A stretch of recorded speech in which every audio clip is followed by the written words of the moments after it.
Welcome guys to the Royal Rumble.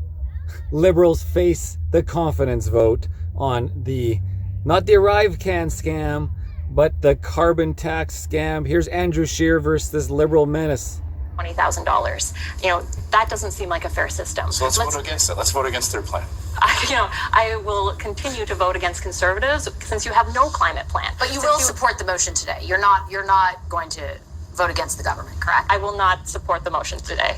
Okay. They want Jagmeet Singh wants Justin Trudeau to stay in power. He wants Justin Trudeau to be prime minister. So Canadians who are tired of what Justin Trudeau has done to Canada after 8 years with higher costs, increased crime, and housing crisis. I have time for one more round. The NDP want that to continue. Mr. Vancouverden, to Ms. Well said, Andrew. The NDP are not going to vote out Trudeau. They want to keep Trudeau. We will never forgive them for this, guys. NDP and the Green and the Quebec Party, they're all voting to keep Trudeau. This is a sad state of affair, guys. The Green, the Quebec, the freaking NDP and Liberal, they're all in cahoots, guys. They've been compromised at all levels. Collins' point around strengthening the industrial side of the carbon tax. Again, you could do that and not levy the consumer side. Why are you so wedded to it? If you can escape the political damage and the opposition from everywhere across the country and still get the same impact on reducing emissions? Well, we have a plan to reduce emissions, and emissions are down since 2015. It's important to note that emissions were going in the wrong direction when this government was elected in 2015, and the policies that we put in place have turned the tide. Well, now, first what turned the tide was the pandemic. COVID and the aftermath. To be fair, but now, yes, they are. In 2019, Andrew Scheer ran his entire failed leadership campaign on a promise to increase emissions. People said that he was oil and gas's secret weapon in the government. I did not say that. I'm going to repeat it. Bam! Oh, what a doofus! This liberal. He said he did this, and you said that. Your party said that. Bang! Caught him good. But it's true. He continues to be oil and gas's best friend up here in Parliament, and Canadians just can't trust Conservatives with anything with respect to the environment. His plan was to increase emissions. That's how the Conservatives would like to tackle climate change. Increase production and increase emissions? Well, no, I'm not. Look, Trans Mountain Pipeline is one issue entirely. If you want to get into how we get oil and gas to Tidewater, it's a lot less carbon intensive than taking it on trucks or a train. But okay, you agree on one thing, then maybe the two of you. Look, I disagree with pipelines, but also at the same time, I disagree with pipelines. At the same time, it's the best way to get gas around, and we need to run all these things. Wasted government vehicles idling 24 hours a day. Disagree with Conservatives that increasing pipelines, more pipelines. I disagree with Andrew Scheer and his party's position to increase emissions in Canada. Canada has the opportunity to lead in the world on the fight against climate change, and we're doing that right now, and they want to derail. Leading the way to the end of Canada, yeah.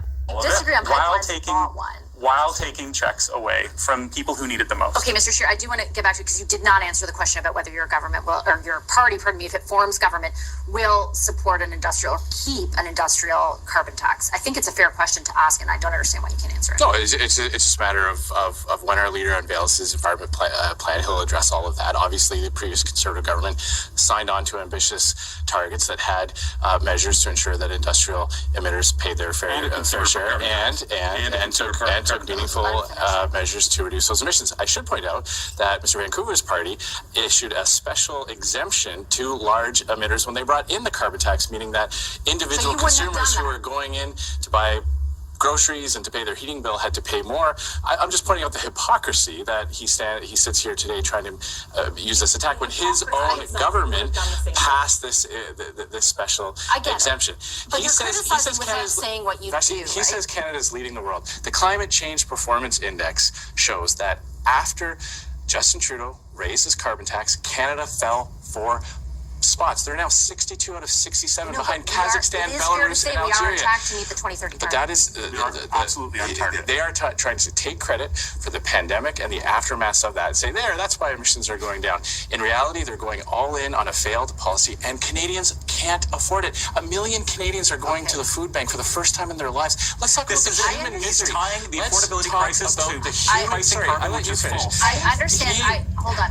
We got to Canadians finish. are suffering at unprecedented unprecedented levels, and that matters. And Justin Trudeau during this time is saying, you know what, you're going to have to pay more. You have to pay 23% more coming April 1st. 1 second, I think to both your points, I understand the point. Using as a wedge against climate policy is disgraceful. Making people suffer more for a failed plan is worse. You have to listen to me right now. I apologize, but there's a way to discern through what you're both saying. I think that it is fair to say that Canadians are incredibly hurting. Those numbers at the food bank are absolutely accurate. Yeah. Does the carbon tax add something to their cost of living depending on their income? Yes, it does. It does, according to, if you take into account the economic impact. Is it as much as the Conservatives are presenting?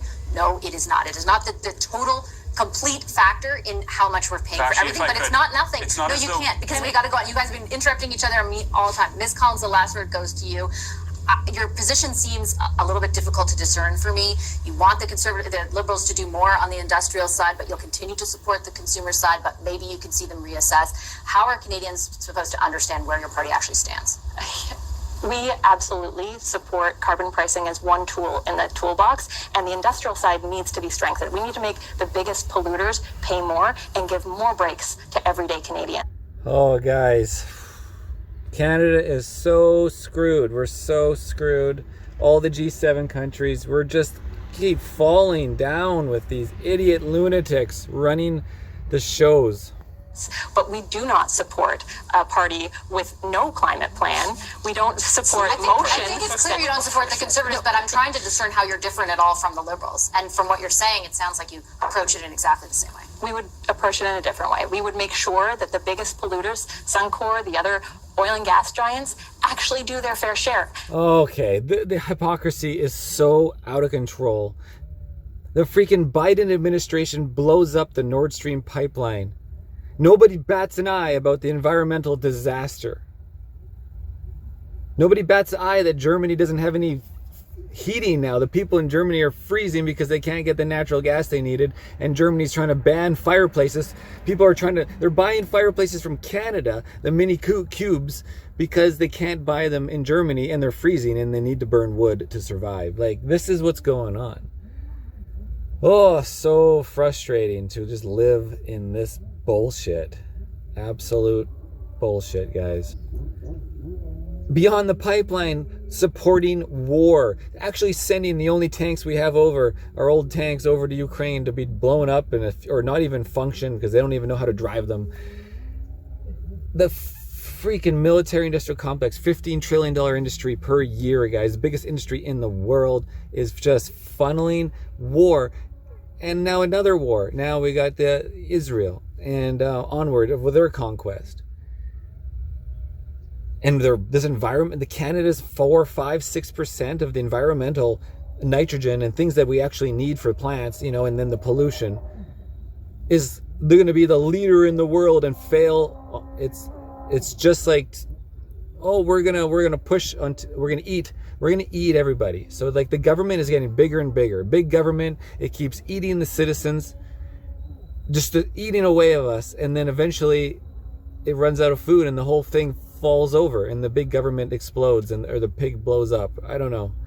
It's a virus eating. The big government is the virus, and it's eating us slowly and just taking all our energy until eventually it's going to run out of food and it's going to flop over. And then the virus kills the host and the virus dies in the process. Oh, it's like the frog that, the scorpion jumping on the frog. Big government is the freaking scorpion that needs to ride across the river, and then the scorpion freaking stings Canada. The government stings Canada, and the whole thing sinks.